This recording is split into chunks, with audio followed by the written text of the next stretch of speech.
All right, we're going to be going over the Lake Mead June 2023 fishing report. So, my name is Davin Sundvik with The Catch Today, and one of the things that we do on this channel is go over fishing reports of the variety of different lakes that I fish in Las Vegas.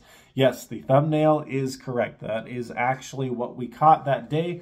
It's actually not all of what we caught. Those were just some of the keepers that we had brought home. We actually filleted some of the fish out on the boat while we were out there, so it's actually not an entire catch. Overall, we caught about 40 to 50 fish. Didn't keep all of them. Again, sometimes you catch small ones and you let them go. Sometimes we fillet some of them on the boat, but at some point we'd realized that we were catching so many fish that we're just going to go home and use the electric fillet knife instead of filleting them by hand with just a standard knife. So how we caught them was really important. So we fished all day, sun up to sundown, to get a variety of different data points. In the early morning, I think topwater would have worked. We just didn't fish topwater, but we were catching on soft plastics or like rubber swim baits. And then as the sun came up, less of the fish were biting on the soft plastic, more of the fish were biting on the hard plastic buzz baits like crankbaits and rattle traps and things like that. And then after that, they had transitioned into deeper water, into about 40 to 60 feet of water, and jigging spoons in that depth range was successful for the midday section of time. So anywhere between like 9:30 in the morning till about 4 o'clock in the evening. At that time, boils started to happen out in the deep water. So when I say boil, I just mean the striped bass primarily are chasing threadfin shad up to the surface of the water, creating a bunch of action at the surface, and it looks like the water is boiling. That's why we call it a boil. So for you hateful comments out there, we've got you covered on that answer.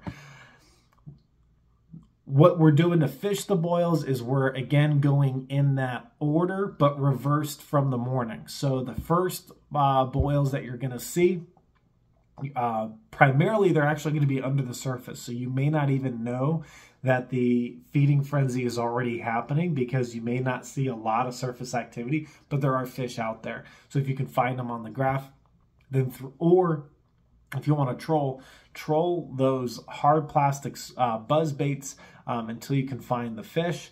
Or a soft plastic buzz bait is, as you can see, the sun getting later into the evening and that light transitioning into low light. What we were doing was we were trolling behind the boat when we were seeking fish, and we were just trolling one hard plastic and one soft plastic just to do a test. And we just noticed that at some point the hard plastics were doing better, but then as the low light conditions started to occur, the soft plastics were doing better. Just what we found out. So we primarily use soft plastics for casting into the boil, but I also did fish a little bit of topwater. And it seemed like they were interested in the topwater, but they only got interested even as the light got even lower. So that kind of last hour of sunset, or even after sunset, when you've got that residual light, you know, in those late twilight hours, that's probably going to be your best bet to catch fish on topwater. Same thing early in the morning. If I was casting out early in the morning before the sun had came up, I bet I would have caught on topwater as well. So anyway, that is the June 2023 fishing report. I do believe that these conditions are going to head into July. We're going to have a great fishing season this summer. Good luck. Be safe. I'll see you guys next time.